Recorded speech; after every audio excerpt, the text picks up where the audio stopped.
Abre a sua Bíblia em Tiago, capítulo 1, versículo de número 22.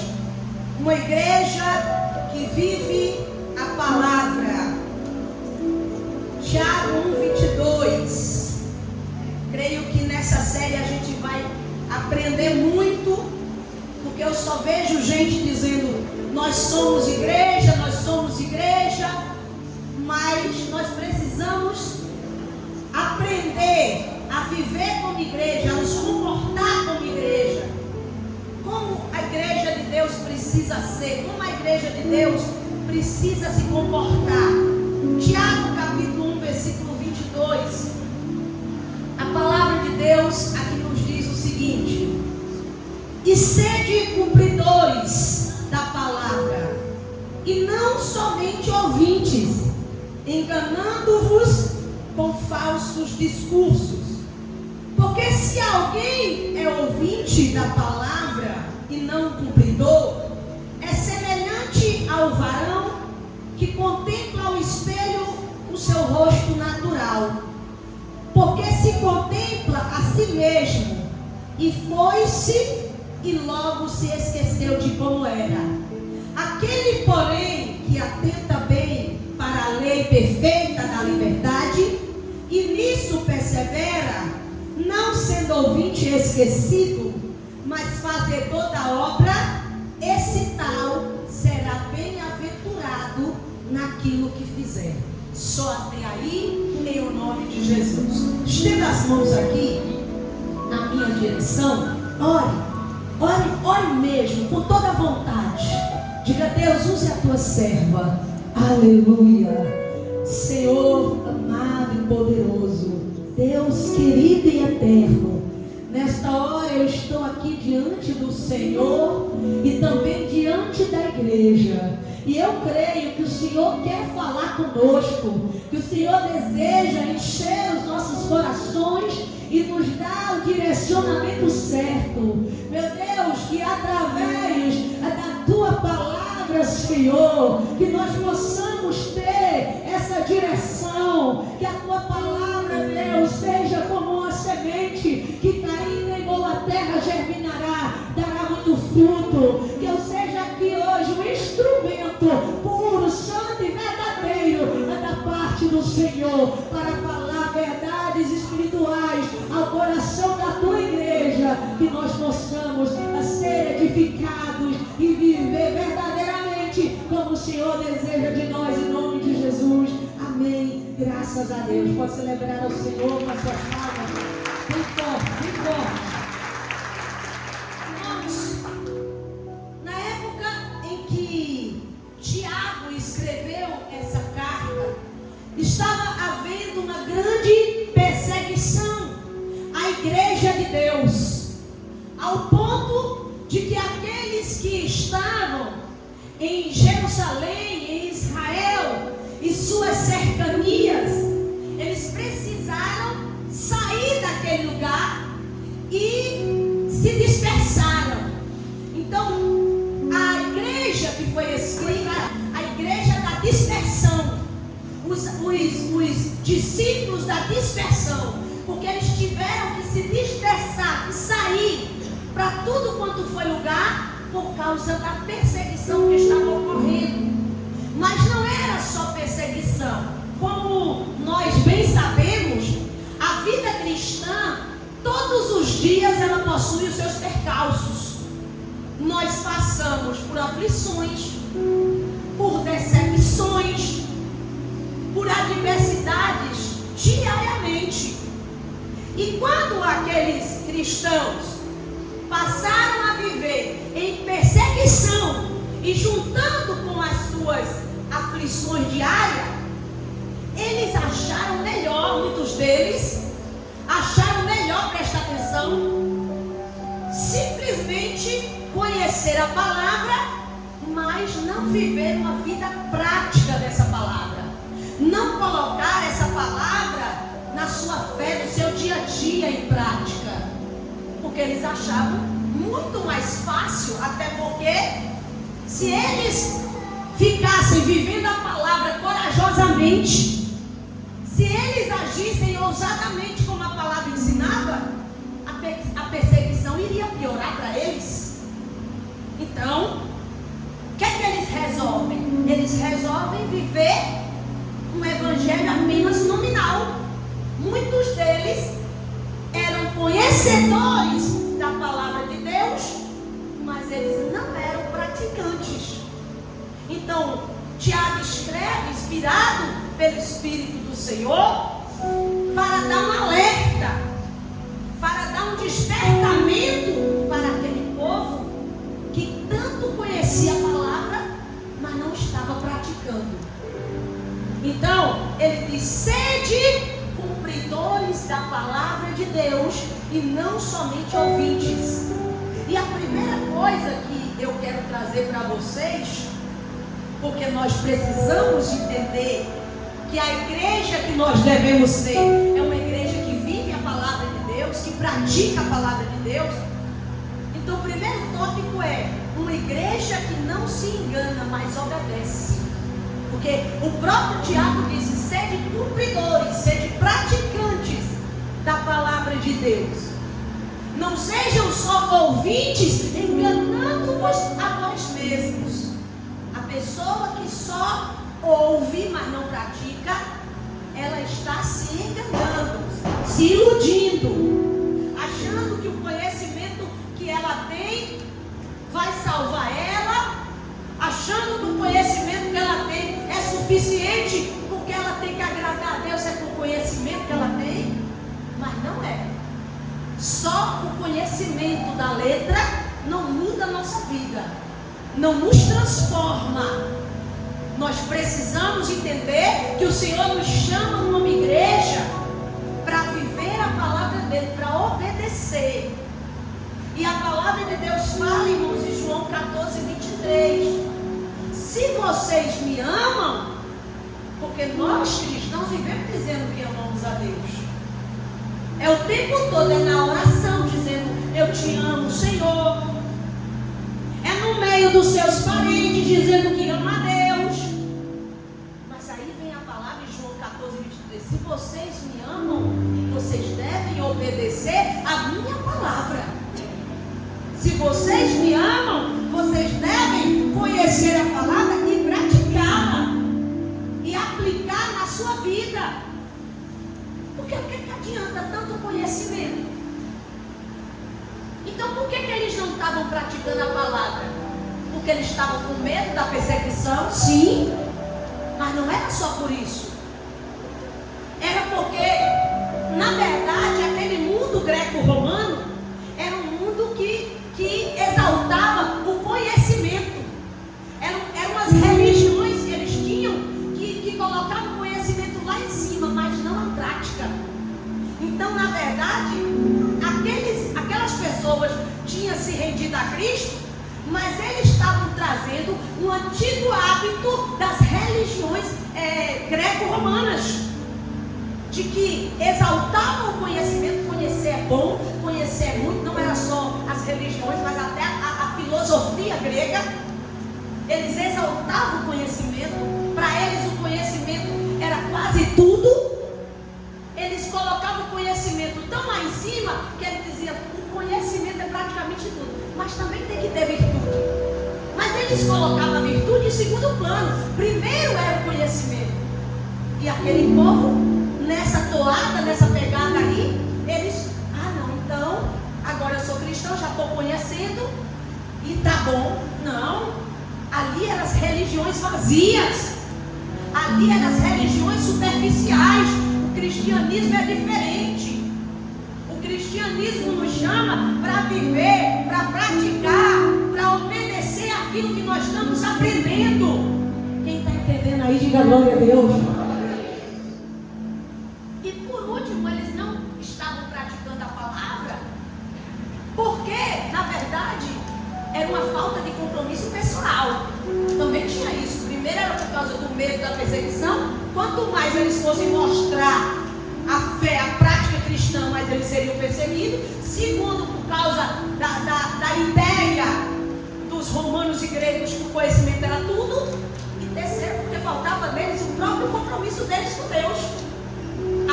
compromisso pessoal de olhar para aquilo que estava aprendendo e dizer assim: isso aqui não é apenas uma letra, isso aqui não são apenas palavras vazias. Um dia Jesus estava conversando com seus discípulos, e aí uma multidão começa a se aglomerar, e ele vai pregando, pregando, pregando. E Jesus diz o seguinte, lá em João 6,66: vocês estão me seguindo por causa do pão que eu ofereço a vocês, mas eu sou o pão vivo que desce do céu. E eu vos digo, se vocês não comerem da minha carne, vocês não participarem da minha carne, vocês não terão parte comigo. Aí muitos começaram a ir embora. Que é isso? Que discurso maluco é esse? Que discurso duro é esse? Dizendo que a gente tem que comer a carne dele. Esse discurso é muito duro. E começaram a sair um por um.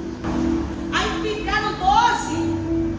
E aí Jesus olha para eles e diz: e vocês também não vão sair, não vão embora? Não vão virar as costas, em outras palavras? E um deles olha para Jesus e diz: Senhor, para onde iremos nós, se só tu tens as palavras de vida eterna? Aqueles discípulos que ficaram entenderam que as palavras de Deus não são letras vazias, que as palavras de Deus não são ensinamentos supérfluos que não mudam a vida de ninguém. Aqueles discípulos que ficaram entenderam: essas são as palavras de vida eterna, essas são as palavras de vida eterna, essas são as palavras de vida eterna. Se são as palavras de vida eterna, eu tenho que levar a sério. Eu não posso pegar, conhecer, aprender a letra, mas não praticar. No mundo do direito, eles usam uma expressão: a letra da lei e o espírito da lei. Porque a letra da lei é o que está escrito na Constituição, nos códigos. É o que está escrito, está ali, a letra fria.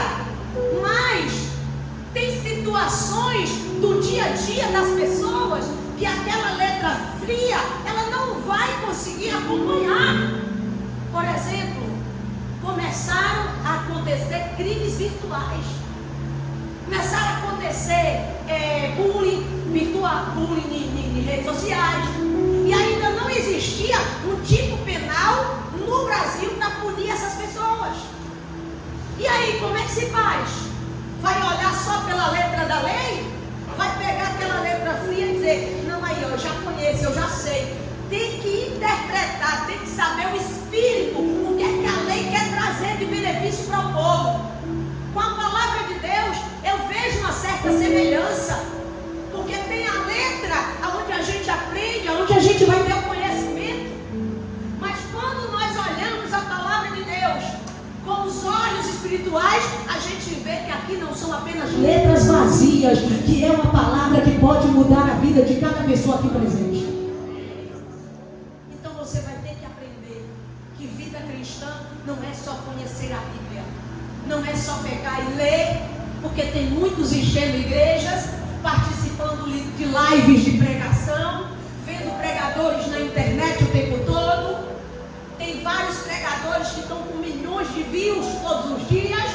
Quer dizer que as pessoas estão ali ouvindo a palavra.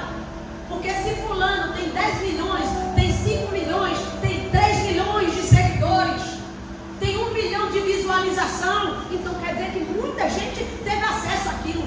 Mas eu quero saber o seguinte: o que é que Tiago está falando aqui? Sede, portanto, cumpridores, praticantes da palavra de Deus, não apenas ouvintes, porque os ouvintes se enganam, se iludem, achando que está tudo bem porque ouve, achando que está tudo bem porque conhece. Mas o que eu quero te dizer hoje é que o conhecimento é apenas uma parte. Nós, por exemplo, andamos com duas pernas. Se nós tivermos uma só, o certo é caminhar com as duas pernas. Na palavra eu caminho com conhecimento e com a prática. Com conhecimento e com a prática. Se eu caminhar com uma perna só, eu não conseguirei alcançar o que preciso. Não conseguirei chegar lá o tempo que deveria chegar. Vocês estão compreendendo o que eu estou falando? Então está na hora, irmão, de obedecer. De olhar para aquilo que a Bíblia diz e começar a aplicar dentro da sua vida, dentro da sua casa. Porque tem gente que tem umas palavras tão bonitas, sabe falar, sabe discorrer da Bíblia, mas quando chega para fazer não faz nada. E isso é tão ruim, sabe por quê? Porque até as pessoas lá fora, elas vão achar que a gente é hipócrita, que fala, que prega, que conhece, que profere, mas a gente não está fazendo nada. Quantas pessoas, para falar a verdade, olha assim e diz: esse crente ali é um crente falso, é um crente caloteiro, mentiroso. Quantas pessoas apontam o dedo e falam? Só vejo ele pregando, mas ele falando tanto de Jesus, mas ele não faz nada. Eu vejo muita gente aí fora dizendo isso. O problema está aqui. A mesma coisa que aconteceu com aquele povo lá do passado, na época de Tiago, está acontecendo nos dias atuais. Pessoas que não estão levando a sério o suficiente para poder pegar essa palavra e aplicar na vida e dizer: isso aqui é que vai me transformar. Se eu praticar o que eu estou aprendendo, é isso que vai me dar um novo rumo. É isso que vai fazer eu ser uma pessoa de acordo com o coração de Deus. Deus quer transformar você, transformar seu caráter, sua natureza, mas é através da palavra e do Espírito que Ele faz isso. Você entende? Quem está entendendo aí, diga glória a Deus. Então, eu preciso ser uma igreja que vive a palavra, e para isso eu não devo ficar me enganando, mas devo obedecer. Segundo, preciso dar testemunho ao mundo. Eu preciso dar testemunho ao mundo. Olha o que diz em Mateus, abre aí. Mateus, capítulo 5, versículo 16, diz assim, ó. Mateus 5, 16. Aí fala aqui a palavra de Deus: assim resplandeça a vossa luz diante dos homens, para que vejam as vossas boas obras e glorifique o vosso Pai que está nos céus. Então, o que é que ele está dizendo aqui? Ele está falando que a igreja é sal da terra e a luz do mundo, né? Aí eu peguei no finalzinho que diz que a sua luz tem que brilhar para que o mundo veja. Através das coisas que você faz, das atitudes que você tem. Por quê?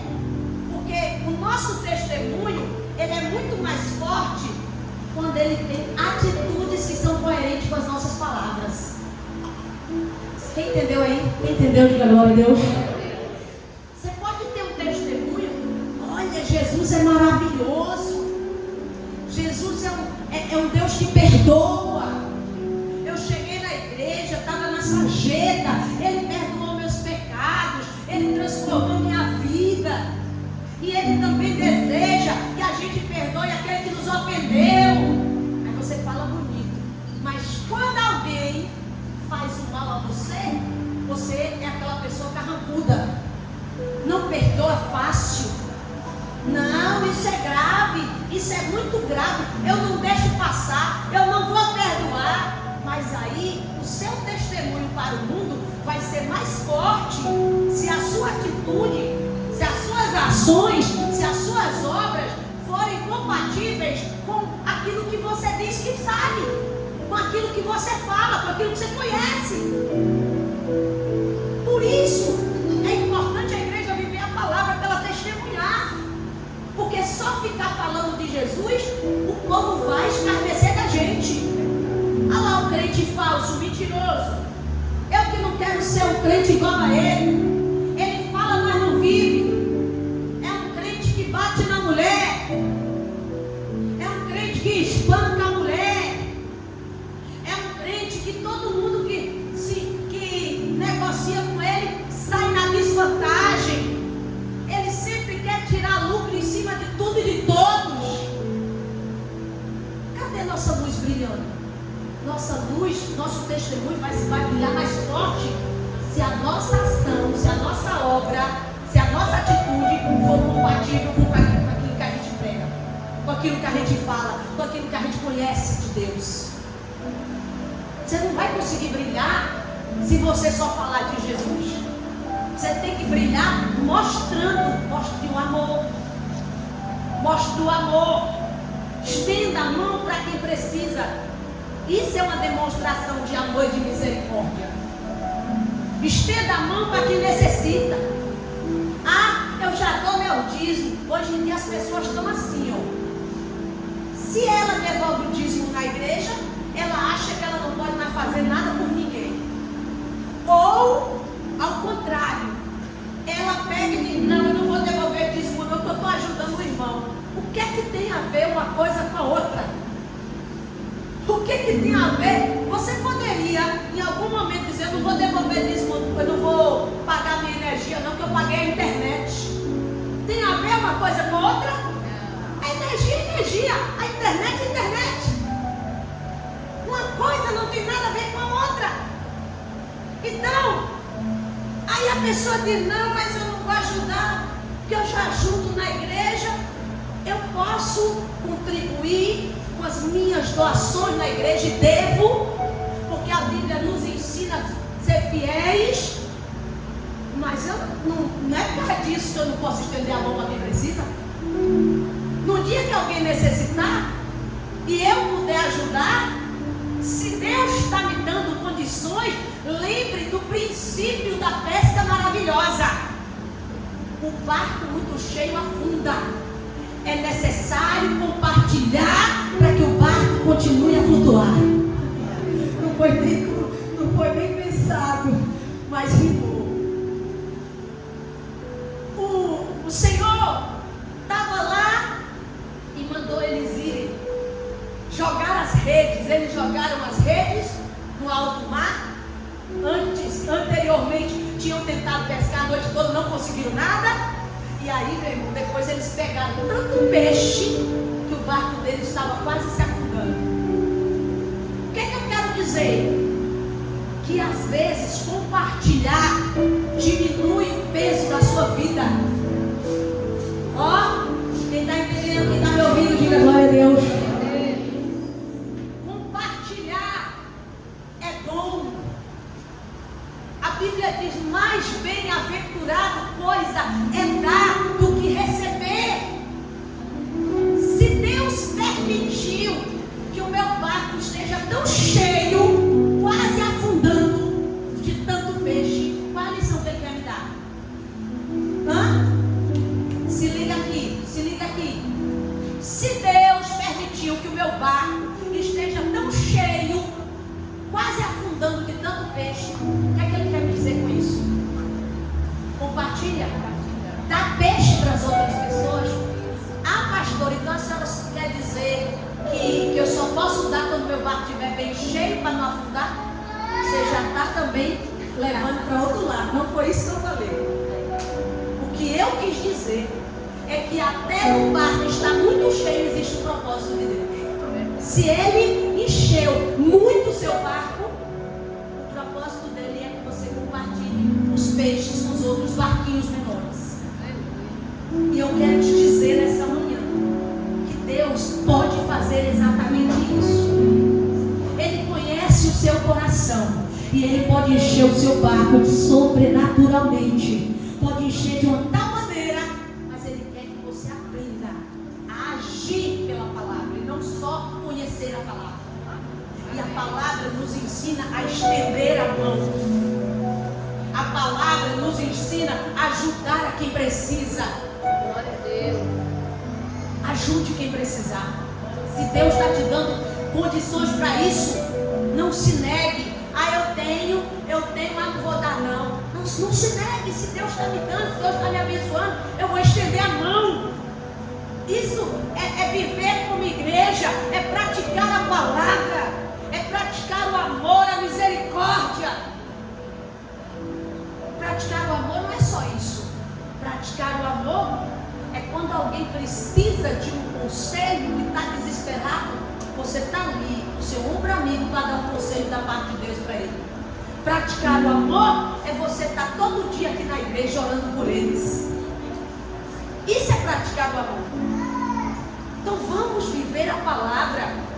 E viver a palavra é praticar o amor e o perdão. E não só dizer Deus é amor, Deus é amor, Deus é amor, mas nunca mostra esse amor na prática.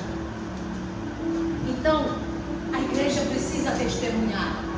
Lá em Atos capítulo 1, versículo 8, a Bíblia diz que o Senhor, o Espírito do Senhor veio sobre nós para nos fazer testemunhas dele. Você é uma testemunha do Senhor Jesus. Fale e haja de uma maneira que demonstre o que Jesus quer. É isso que você precisa pensar. Testemunhar não é só falar. É assim, testemunhar é mostrar. Para que maior testemunho do que a sua vida, do que a sua prática, suas atitudes? Então seja luz. Aonde você for, no seu trabalho você está sendo luz. Tem gente que só desce o barraco no trabalho, toda hora quebrando o barraco no trabalho. Olha, nem diga que você é crente, desse jeito é melhor ficar caladinho, porque fica dizendo eu sou crente, eu sou crente, eu sou crente. Aí está lá no trabalho, irmão, toda hora é um barraco que a pessoa faz, encrenca com tudo. É aquele crente chato, é aquele crente que nada é bom para ele, que tudo está ruim, que tudo ele fica reclamando dos outros. Você vai mudar sua atitude hoje, você vai ser luz. Procure ser uma pessoa mais agradável de convivência, porque isso também vai demonstrar a luz de Jesus para outros. Quem está entendendo, diga glória a Deus.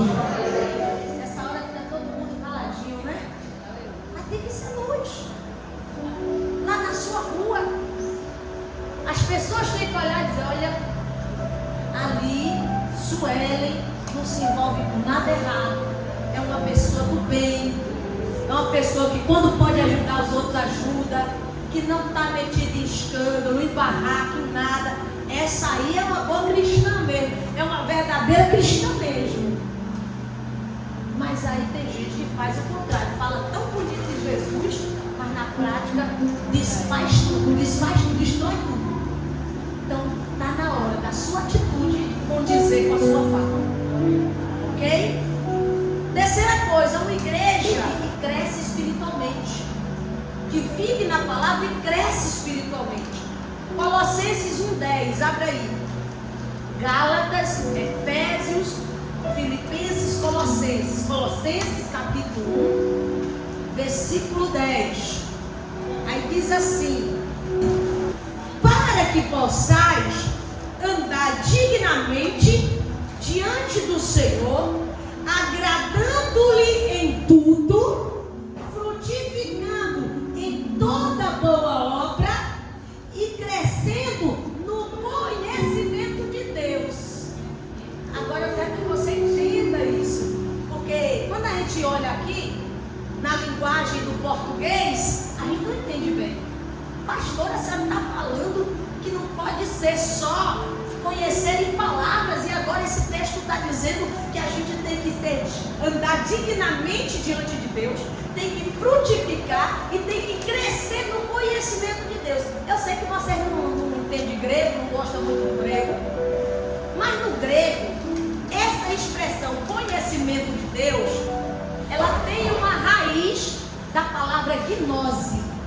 Gnose, conhecimento, ou seja, conhecimento geral, conhecimento superficial, artificial. artificial. Mas essa expressão aqui no texto de Colossenses 1:10 não é gnose, é pignose, epignose. Epignose significa um conhecimento relacional, um conhecimento profundo, um conhecimento especial. É diferente de gnose, é epignose, ou seja, conheça, mas não só conheça de falar, não conheça só de palavras, conheça profundamente, conheça de se relacionar, conheça de maneira especial, de andar perto. Então a gente vai crescer. Uma igreja que a gente tem que ser é uma igreja que cresce espiritualmente, que frutifica. Mas para isso a gente tem que viver na palavra. Para isso a gente tem que viver se relacionando com Deus, ter um relacionamento especial com Deus, transformador. É assim que a gente vai crescer, é na palavra, mas não só o conhecimento de gnose, aquele que alguém te falou, você tem o conhecimento de ouvir falar, mas é o conhecimento de com ele andar. Você tem o conhecimento de com ele andar, você tem a experiência com Deus. É tão bom a gente ter a experiência com Deus, porque alguém fala assim: Deus é um Deus que cura, e eu creio nisso, eu sei disso, mas eu tenho que ser prova viva de que Ele é um Deus que cura. Ah, Deus é um Deus que transforma, eu sei disso, eu conheço, mas eu quero ter experiência de transformação, Deus transformando a minha vida. Alguém aqui sentiu que depois que você passou a ser crente, Deus já mudou muito sua vida? Deus já transformou muito você? Quem sentiu isso? Levanta assim a mão. Levanta a mão, você. Por quê? Porque você já tem uma experiência com Deus. Você já conhece a Deus, não só as palavras que estão sendo pregadas na igreja. Você conhece a Deus de andar com Ele, de ter experiência de transformação do que Ele fez na sua vida. Se a gente não tem essa experiência, que crente somos nós? A verdadeira conversão se trata dessa experiência de transformação. Sabe quando é que a gente vai ter essa experiência, esse conhecimento de se relacionar com Ele? Em cada situação que acontece em nossa vida, até situações ruins. Lembra de Romanos 8:28. Todas as coisas cooperam para o bem dos que amam a Deus e que foram chamados segundo o seu propósito. Deus não descarta nada. Até as coisas ruins, elas vão servir para um propósito de você aprender, de você ter experiência com Deus. Você entende o que eu estou falando? Eu já tive várias experiências em vários momentos ruins que aconteceram em minha vida. Hoje, depois que passou, na época eu dizia: não quero passar por isso, eu não quero passar por isso, isso é ruim.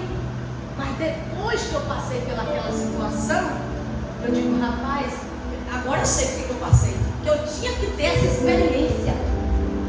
Até no casamento, irmão, tem coisas que Deus já nos permitiu passar, viver. Não é que Deus se agradou daquela situação, ou que Deus diz: palmas, está tudo certo aí. Não, mas todas as coisas cooperam para o bem.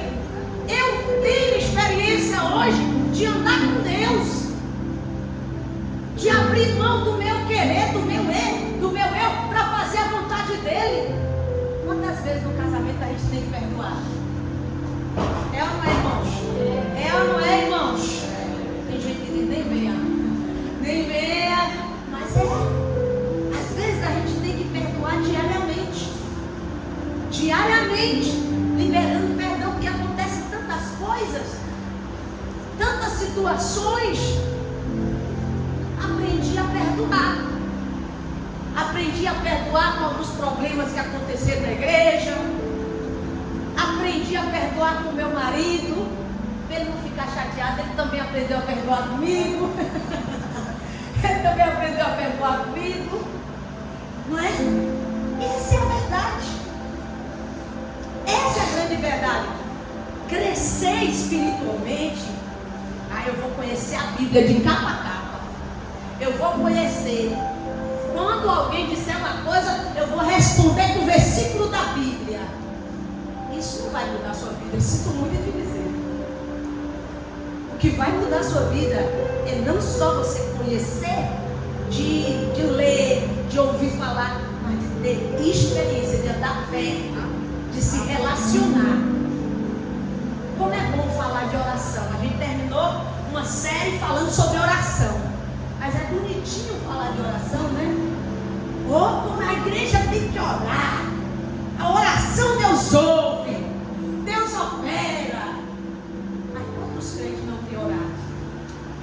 Porque conhecer é fácil. Agora viver é o grande desafio da nossa vida cristã.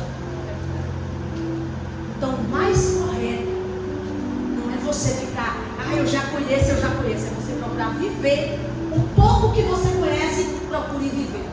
Voltando lá para Tiago, para a gente tentar também dar uma explanada rápida lá no texto, para não ficar só no primeiro versículo, no versículo inicial que a gente leu. Aí diz assim: sede cumpridores da palavra de Deus e não somente ouvintes, enganando-vos com falsos discursos. Porque se alguém é ouvinte da palavra e não cumpridor, é semelhante ao varão que se contempla no espelho com seu rosto natural, porque ele se contempla a si mesmo e foi-se e logo se esqueceu de como era. Quem ouve a palavra de Deus e não pratica é uma pessoa que não reflete a realidade espiritual do reino de Deus. Ela é como se fosse alguém que se contempla no espelho, sai do espelho e não sabe mais como está o seu rosto. Nós precisamos entender que é necessário praticar a palavra, para a gente não se esquecer de Deus, para a gente não se esquecer da verdadeira imagem de Cristo que é refletida em nós. Quem está entendendo, diga aleluia. No versículo 25 diz: aquele, porém, que atenta bem para a lei perfeita e da liberdade, e nela persevera, esses somos nós, que nós atentamos para a palavra de Deus. E a palavra de Deus, tem gente que acha que ela é um fardo. E desculpe, irmão, ser repetitivo, mas o próprio apóstolo Paulo falou: não me canso de falar as mesmas coisas. Semana passada, o que foi que eu disse? Eu estava falando com vocês justamente, irmãos, sobre isso aqui, ó. A palavra de Deus não é um peso para nós. Ai, meu Deus, não é. Essa é a lei da liberdade da vida. Não enxergue a palavra como um peso. Não dá para a gente caminhar com Jesus achando que oração é um peso, achando que ler a Bíblia e que viver a Bíblia é um peso. Aquele que atenta bem para a lei da liberdade, essa lei não é um peso, é a minha liberdade. Foi com ela que eu me tornei livre. Foi através dela que a minha vida foi liberta, transformada. Que as cadeias caíram, que os grilhões foram partidos e despedaçados. Não é um peso, o evangelho não é para ser um peso. Por isso que eu ensino a vocês, mas eu deixo que vocês tomem suas próprias decisões. Porque eu não posso chegar aqui e dizer: ei, sabe, aquele termômetro. Eu não posso ser aquele termômetro de padrão moral ou espiritual. Alguém chega com a roupa, passa aqui na minha frente: essa não pode, essa pode, essa não pode. Claro, tem coisas que você já vê que já está fugindo de toda a normalidade. Isso aí, o Espírito de Deus, a pessoa aprendendo, Deus vai ministrando ao coração dela. Não sou eu que tenho que obrigar ou constranger. Quem está entendendo, diga glória a Deus. Nunca vocês chegaram aqui para mim: pastor, essa não pode, essa não pode. Por que eu vou chegar para vocês? Não. A lei da liberdade da vida. Mesma coisa na vida conjugal. Aí tem pastor: isso pode, isso não pode. Isso... Para com essa palhaçada. Para com essa palhaçada. Nós olhamos para a palavra, temos o Deus e o Senhor vai nos guiar no caminho. Quem está entendendo? Entendeu aí para não precisar falar de uma forma pormenorizada? Quem entendeu, diga glória a Deus. Agora, se tiver uma dúvida, chegar no gabinete pastoral, pedir uma orientação, o que é que a senhora entende desse assunto à luz da Bíblia, eu vou te mostrar. Agora, ficar constrangendo as pessoas, querendo determinar o que no seu ato conjugal pode ou deixa de poder. Tem coisas que a gente olha na palavra e está claro que não pode. Tem coisas que a gente olha na Bíblia e já vê de cara, não precisa nem ninguém dizer nada. Mas essa lei da liberdade, você precisa ouvir a palavra e o Espírito Santo te mover, e ali você vai caminhando e não ninguém obrigando. Na verdade, tem lugares que até a ceia a pessoa tem que determinar quem vai ceiar e quem não vai. Quer dizer, hoje você vai ceiar, mas você não vai ceiar não, porque você fez isso, isso e isso. É o termômetro do padrão moral e espiritual das pessoas hoje em dia. Para por isso. Essa lei não é um peso. A palavra de Deus é liberdade para nós. E não quer dizer que é libertinagem, hein? Não vamos usar a liberdade que Cristo nos dá para dar lugar à carne. É diferente. Mas ela não é um peso para nós. Ok? Aí vem essa lei da liberdade. Quem nela persevera, não sendo ouvinte esquecido, não esqueça. Não esqueça do que você está aprendendo. Não esqueça. Você está aprendendo, você está sendo bem ensinado, bem orientado, você está sendo bem abastecido espiritualmente. Não esqueça o que você está aprendendo aqui. Quem não esquece e nela persevera, cadê Jesus? Mas fazedor da obra, ou seja, faz, pratica, essa pessoa será bem sucedida. Pastor, o que eu faço para ser bem sucedido? Tem gente que pergunta. O que eu faço para ser bem sucedido na minha vida? Aqui uma orientação bíblica. Nem precisa a pastora Sueli falar. É a Bíblia que está dizendo. Quem aprende da palavra, persevera nesse ensino e faz o que está aprendendo, vai ser bem sucedido. No que ele fizer. É o que a pastora está falando ou o que a Bíblia está dizendo? É o que a Bíblia está dizendo. E olha o que a Bíblia diz. Esse tal será bem sucedido naquilo que ele fizer. O que você fizer, você vai ser bem sucedido, porque você é ouvinte da palavra de Deus e praticante.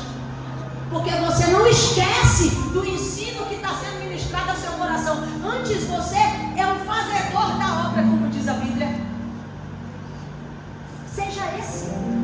Você quer ser que tipo de pessoa? Aquele que ouve e não faz e é frustrado, ou esse que ouve e pratica e não esquece da palavra, cumpre aquilo que está aprendendo e ele é bem sucedido naquilo que ele fizer? Seja essa pessoa que ouve e faz, porque é essa que vai ser bem sucedida no trabalho, na família, nos seus empreendimentos, projetos que forem de acordo com a vontade de Deus. Então, fique com isso no seu coração. Que tipo de igreja devemos ser? Uma igreja que vive a palavra, que obedece a Deus, que testemunha e cresce no Espírito. Entendeu? Pode aplaudir Jesus.